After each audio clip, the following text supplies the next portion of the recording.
por sus respuestas.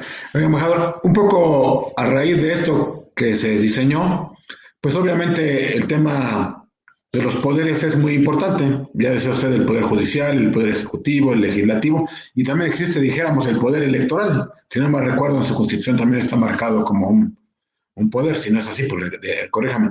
En ese sentido, ¿cuál es la importancia de estas elecciones que se llaman allá en su país subnacionales? ¿Y qué se espera o cuál es la función que tienen estos gobiernos subnacionales con el nuevo diseño institucional?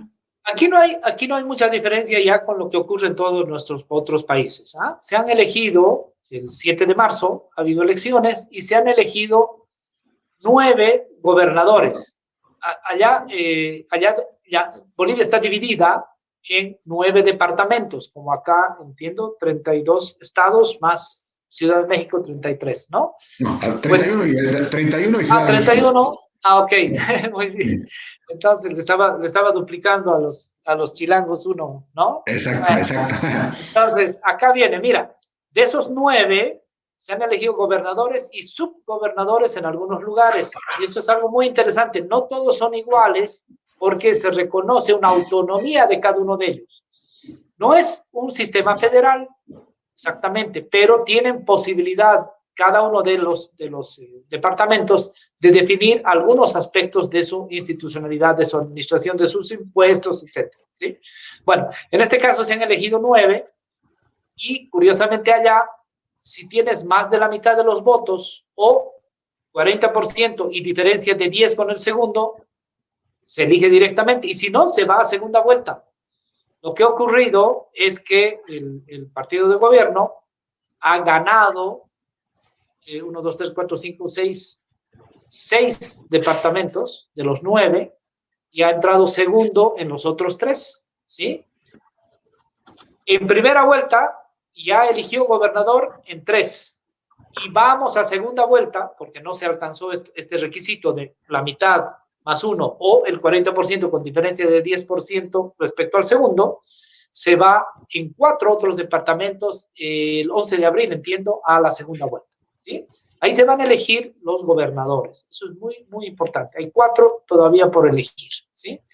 Y luego en Bolivia no hay nada más que 340, un poquito menos, creo, 340 municipios, no más, en todo el país. Y de esos 340 municipios, ahí ya no hay segunda vuelta, nada. El que gana, gana. Así sea con un voto, es elegido inmediatamente. De esos 340, 240 municipios ha ganado el partido de gobierno, el partido de Luis Arce, ¿sí? Y hay algunos más pequeños, por supuesto, y otros muy grandes. Las ciudades capital se consideran municipios. Ahí, históricamente, en los últimos 15 años, el partido de gobierno de Evo Morales no había tenido un control de las ciudades más importantes, ahora tampoco, pero en general, como le digo, 240 de 340 es lo que ha ocurrido acá. Igual que acá, hay legisladores por gobernación y hay concejales por cada uno de los municipios. Por eso ha sido una elección muy grande. Se han elegido miles de autoridades, ¿no? Pese a la diferencia que ya mencioné al inicio de la poca población en Bolivia, pues eso es lo que ha ocurrido en esta elección, ¿no? Eso es lo que se ha elegido. No ha concluido. El 11 de abril concluirá con 4 gobernadores que están yendo a segunda vuelta, ¿no?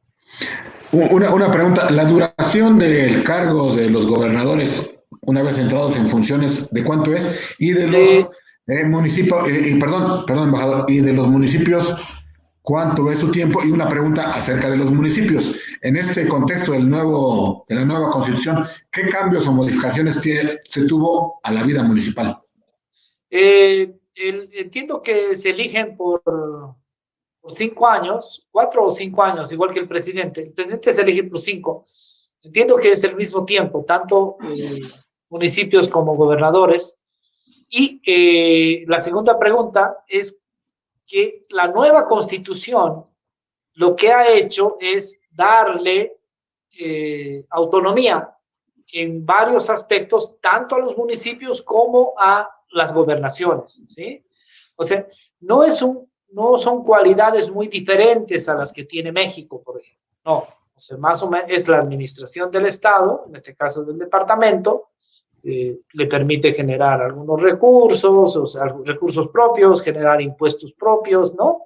Pero todo en un límite, en un marco de unidad centralizada, ¿no? Del país. La Constitución no ha entrado propiamente en cambios fundamentales en ese tema, esta nueva Constitución, ¿no? Ok. Adelante. Sí, un poco para preguntarle si es que tiene información. Yo sé que su función no es electoral allá en Bolivia, pero ¿cuál fue, digamos, el trato que se dio para que este proceso electoral, sobre todo la jornada electoral, el tema de la enfermedad del contagio del COVID-19 no, digamos, separar al boliviano para las urnas?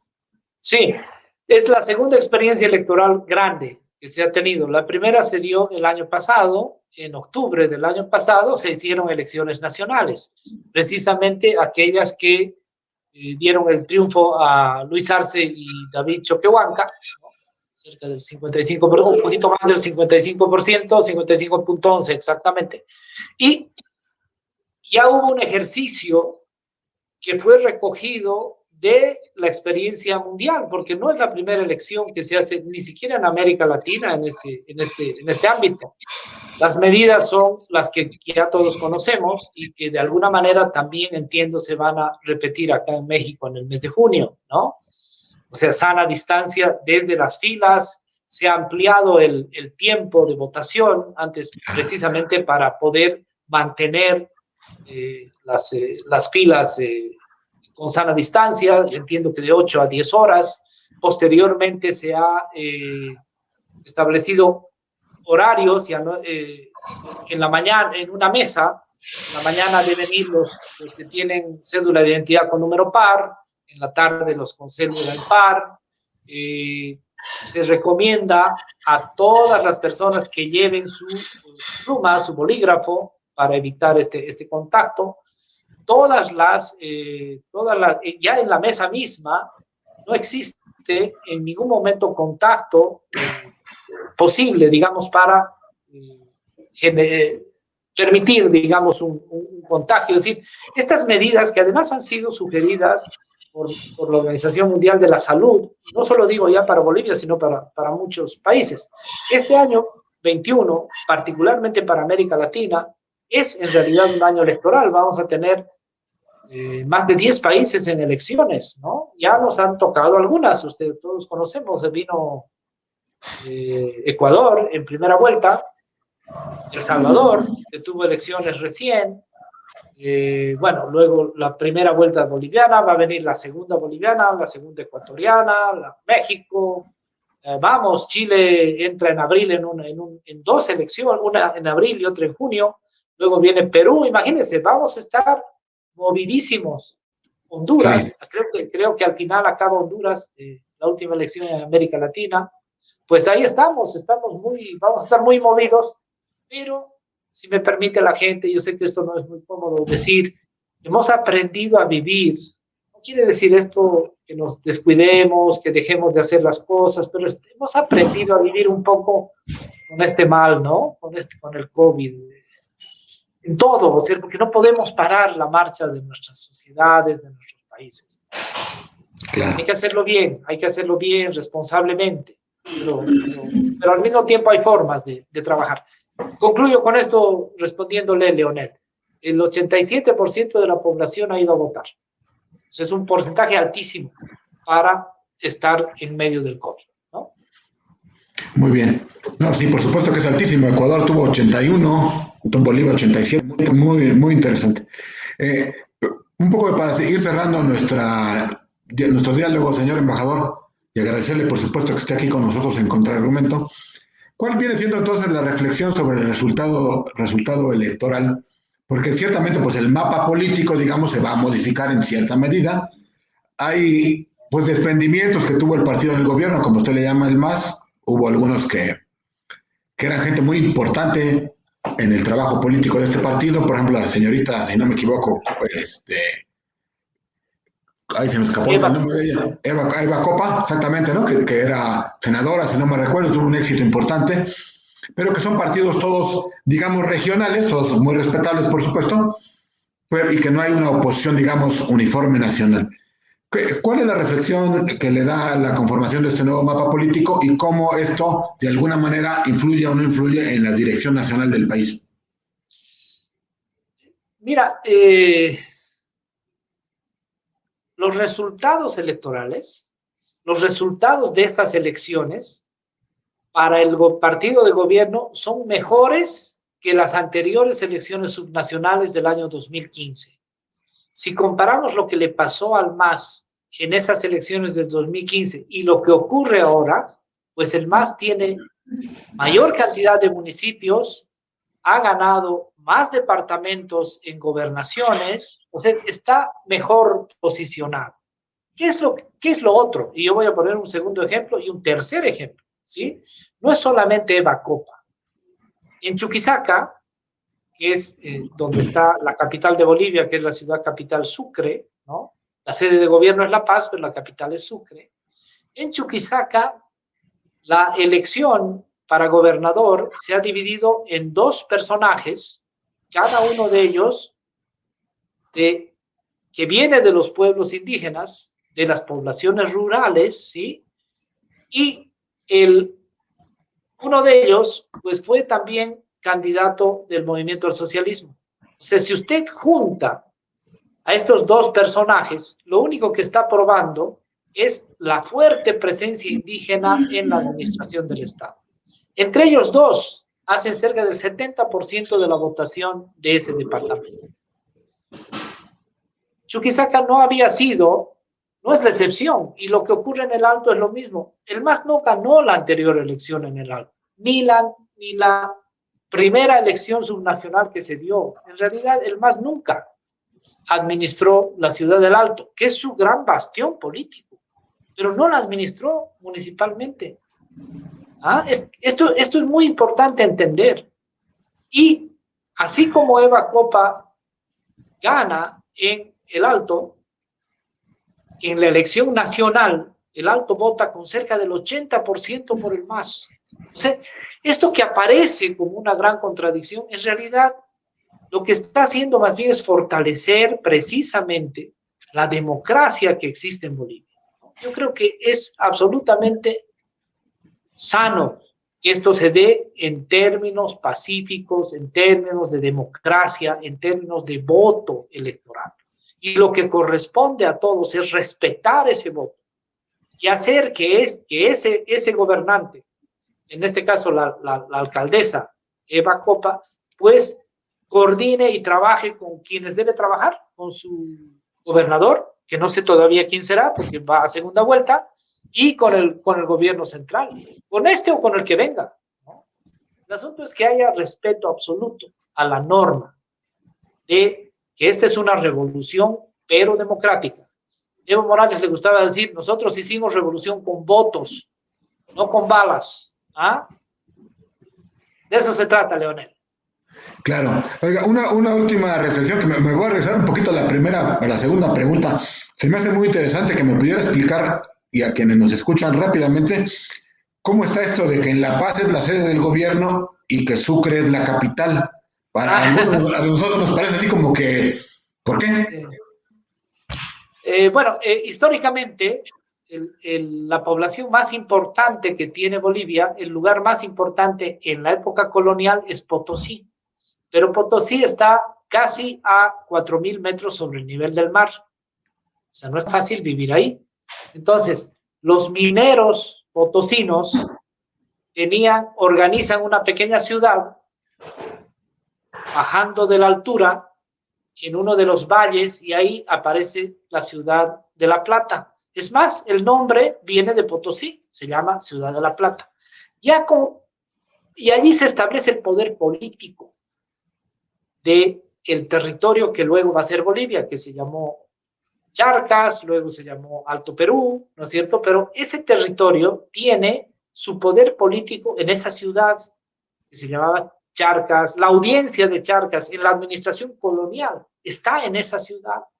Por eso cuando se funda Bolivia, la República de Bolivia, con su primer presidente, el libertador Simón Bolívar, y su segundo presidente, yo diría el real administrador ya de la nueva república, es el mariscal Antonio José de Sucre.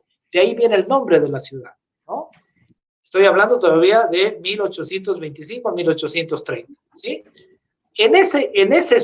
Esa ciudad, pues va a ser la capital, ahí funcionaba el poder ejecutivo, el poder legislativo, el poder judicial, o sea, la capital del país. Pero a veces no manda la política, sino la economía. Y al final de ese mismo siglo XIX, la plata a nivel mundial va a entrar en crisis. Deja de ser el referente, ¿no? El referente para la economía de varios de nuestros países. Y con eso entra en crisis su sustento social. Qué bonito se dice, ¿no? En realidad, la oligarquía de la plata. Y es sustituida por otra oligarquía, que es en realidad la oligarquía del estaño, porque Bolivia se convierte en ser un gran exportador mundial de plata, en ser el primer exportador de estaño. Y eso se fortalece a partir de la Primera Guerra Mundial y luego ya se hace trágico incluso en la Segunda Guerra Mundial. Pero antes de la primera, estoy hablando ya a principios del siglo XX, pues ha de haber una disputa interna, allá se llama Guerra Federal, ¿no? Y en esta Guerra Federal, los mineros del estaño, que además son comerciantes, que son los que se relacionan con el comercio ultramarino también, pues ganan la guerra y se llevan la sede de gobierno a La Paz, que es el centro económico más importante desde finales del siglo XIX. Y como hay que ponerse de acuerdo y hay que estar en paz, no se les ocurre nada mejor que esta figura. Sucre sigue siendo la capital y allí queda la base del poder judicial. La Corte Suprema de Justicia está en Sucre. Pero el poder ejecutivo y legislativo, los liberales, ahora sí, son liberales contra conservadores, los liberales, los mineros del estaño, los comerciantes, los del comercio mundial, se llevan a La Paz. Ahí viene la historia, ese es. Por eso tenemos dos ciudades importantes que están reflejando, de alguna manera, una parte también de nuestra historia, ¿no? Pues muy interesante, señor embajador. En verdad que le agradezco mucho su tiempo, sus valiosos conocimientos que nos ha compartido, su experiencia y esa reflexión, digamos, política sobre los resultados últimos. Creo yo que es importante que los pueblos nos entendamos un poco más, conozcamos la parte histórica, la parte política, incluso la culinaria, que ya dialogamos, para construir una mejor América Latina, que finalmente es lo que nosotros queremos, para lograr, no sé si está bien dicho, el summa camaña, vivir bien. Vivir bien, sí. Muy bien. Le agradezco mucho, señor embajador. Pues permítame despedirme, Leonel, por medio suyo, de los hermanos y hermanas mexicanos que siguen su programa, su entrevista, diciendo una cosa que le he dicho desde que yo llegué a esta ciudad, desde que fui embajador hace 4 años, ¿sí? Por una interrupción de uno. Nosotros somos agradecidos por la generosidad mexicana de habernos recibido a toda la migración boliviana que está acá, a los exiliados cuando tuvieron que salir de las dictaduras en la década del 70-80 y en el último tiempo, pues, a todos los que no pudimos regresar o vinimos a México a cobijarnos frente al último gobierno de facto que hemos tenido. Lo decimos no solo en la persona del presidente López Obrador, en periodistas como usted y todo su gremio, sino todo México, que nos recibió con los brazos abiertos, nos cuidó, nos dio trabajo incluso a algunos de mis compatriotas. No somos muchos acá, solo 4,000 bolivianos en todo México, pero muy agradecidos por habernos encontrado en una tierra tan linda. Muchas gracias, Leonel. Oh, gracias a usted y a todo Bolivia también, ahora sí que de nuestra parte para allá, un saludo a este país hermano. Muchas gracias, señor embajador. Estamos a la orden, gracias.